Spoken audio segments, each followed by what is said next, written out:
Hello guys, Assalamu alaikum. This is Untu and you are watching Fast Gear BD.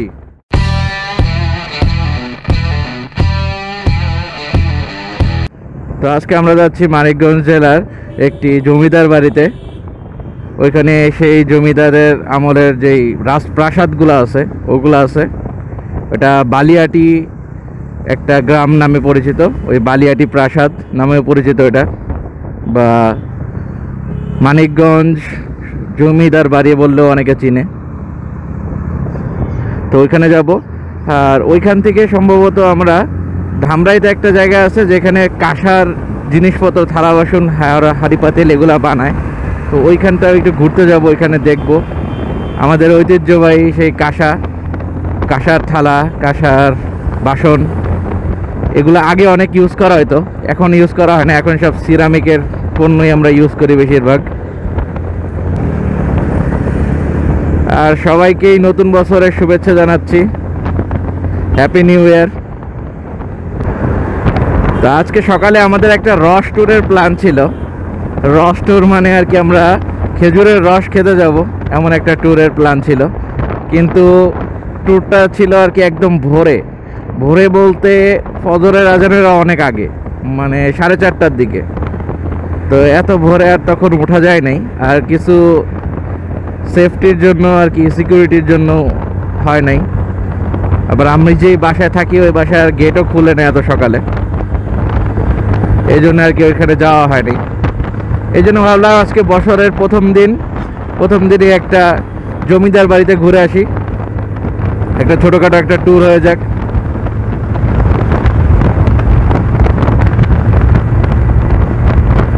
আর এই রাস্তাটা আমার খুবই প্রিয়, এখানে একদম স্ট্রেট রাস্তা, এখানে চালিয়েও অনেক আরাম। আর বাই দ্য ওয়ে, আমি গতকালকে shell advance 10W30 fuel save, যেটা ওই ইঞ্জিন অয়েলটা ইউজ করছি। এখন ইঞ্জিন অয়েলটা ইউজ করার পরে এটা ইউজার এক্সপিরিয়েন্স একটা রিভিউ দিব ইনশাল্লাহ কিছুদিন পরে। আগে কিছুদিন ইউজ করে নি, ইউজ না করে তো এটা রিভিউ দেওয়া যায় না।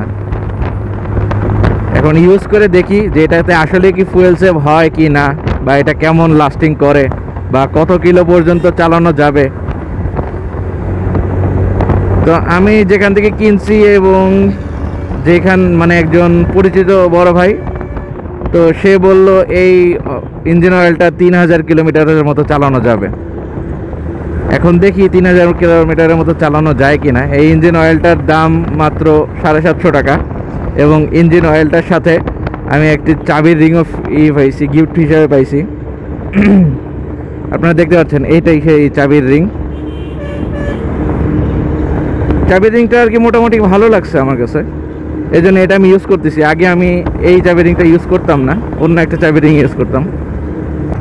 তো হেমায়েতপুরের এই জায়গাটা আমার কাছে খুবই সুন্দর লাগে, বিশেষ করে রাতের দিকে এই যে ল্যাম্প পোস্টগুলো আছে, এটার গায়ে লাগানো বিভিন্ন ধরনের ওয়্যার আছে, মানে ওয়্যার লাইট যেগুলো বলে আর কি, তারের সাথে লাইটগুলো, ওই লাইটগুলো পেঁচানো থাকে, এবং এই লাইটগুলো খুব সুন্দর মতো ব্লিঙ্ক করে, খুব সুন্দর লাগে রাত্রেবেলা এদিকে যাইতে। আর এদিকে এখানে এটা হলো সরাসরি লেন, এটা হলো লোকাল লেন, ওই পাশেও তেমন সেম আছে, এই জন্য এই রাস্তাটা খুবই সুন্দর লাগে। তো আজকের ট্যুরে আমি একা যাচ্ছি না, আজকের ট্যুরে আমার সাথে যাচ্ছে আমার আরও 3টা ফ্রেন্ড।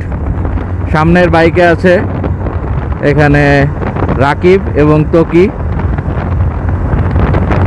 আর আমার বাইকে আছে আমি আর রাতুল। তো আমরা 4 জন মিলে আজকে যাচ্ছি।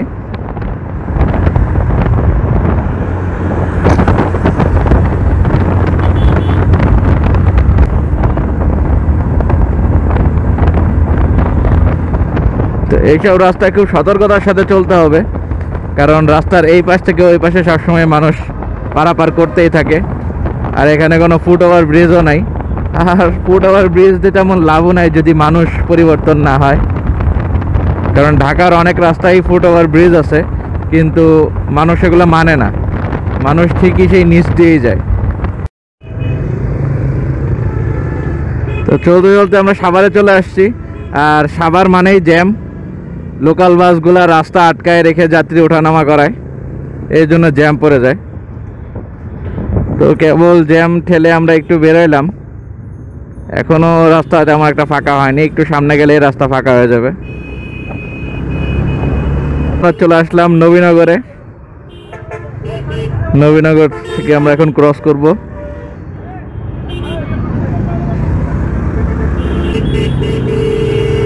দেখেন ফুটওভার ব্রিজ থাকতেও মানুষ এর উপর দিয়ে লাফ দিয়ে পার হচ্ছে, তাহলে সব জায়গায় ফুটওভার ব্রিজ, এইসব ফুটওভার ব্রিজ দিয়ে কি লাভ হইলো।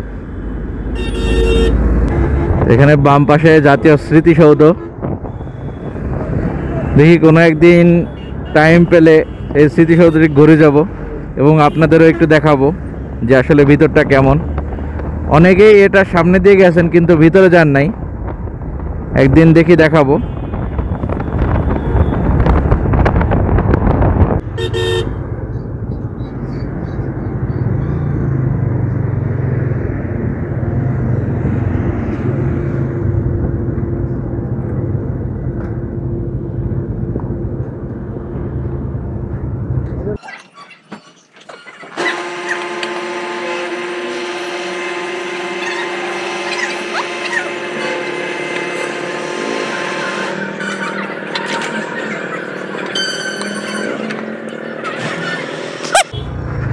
তো আমাদের তেল নেওয়া শেষ, এখন আমরা আবার রওনা দিচ্ছি।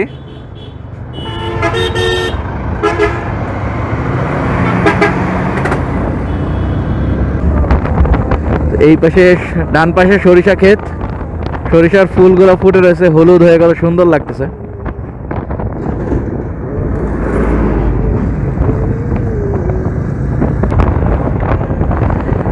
এই শীতের শুরু থেকে এই পর্যন্ত যতগুলা ট্যুরে আমরা বের হয়েছি সবগুলাতেই আমরা দেখছি যে সূর্যের অনুপস্থিতি, সূর্য ছিল না। তবে আজকের ট্যুরে আমাদের সাথে সূর্য আছে, ভালো একটা আলো দিচ্ছে এবং একটু গরম গরমও ফিল হচ্ছে।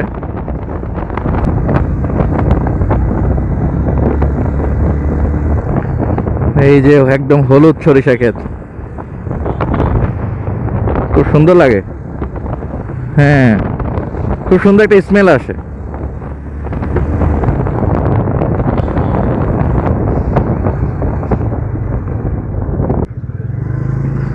আমরা চলে আসছি সেই জমিদার বাড়িতে, আমাদের সামনে দেখা যাচ্ছে জমিদার বাড়ি। এটা সম্ভবত 4টা বিল্ডিং আছে, তো আমরা একে একে ঘুরে দেখব। এই যে গেটের উপরে সিংহ দেখা যাচ্ছে, এখানে প্রত্যেকটা গেটের উপরেই সিংহ এখানে আছে।